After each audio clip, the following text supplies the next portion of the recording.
சில மனிதர்கள் உங்களுக்கு முக்கியத்துவம் கொடுக்காம கொடுக்காம கொடுக்காம உங்களை ஒதுக்கி வச்சாங்கன்னா உங்களுக்கு எவ்வளவு காயம் இருக்கும் இல்லையா? பொதுவாகவே ஜனங்கள் வந்து நம்மள ஜாதியின் அடிப்படையில ஒதுக்கி வைப்பாங்க, இல்ல காசுடைய அடிப்படையில ஒதுக்கி வைப்பாங்க. சில சொந்தக்காரன் உங்க வீட்டுக்கு வாரானாலே உங்ககிட்ட ஏதோ மேட்டர் இருக்குன்னு அர்த்தம் இல்லையா? உண்மையாய் நேசிக்கிறவர்களை விட காசுக்காக நேசிக்கிறவங்க தான் அந்த உலகத்துல அதிகமா இருக்கிறாங்க. முன்னால எங்களை யாருன்னே தெரியாத ஆட்களுக்கு இப்ப எங்க சொந்தக்காரங்களுக்கு நிறைய பேருக்கு என் பேர் தெரியுது, என் ஊர் தெரியுது, என் வீடு தெரியுது. ஏன்னா இன்னைக்கு நான் நல்லா இருக்கிறேன்.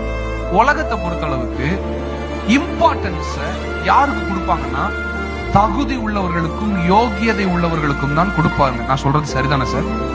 ஆனால் இயேசுவுக்கு ஒரு பழக்கம் உண்டு. அவர் தகுதியற்றவர்களை தேடி வந்து ஆசீர்வதிக்கிறவர் இல்லையா? அவருக்கு வந்து ஜாதி கிடையாது, மதம் கிடையாது. முக்கியமா மனிதர்களால யாராவது ஒதுக்கப்பட்டு காயப்பட்டிருந்தாங்கன்னா அவர்களை தேடி வந்து அவர்களை சுகமாக்குவதில் இயேசுவை போல ஒரு நல்ல ஒரு வழி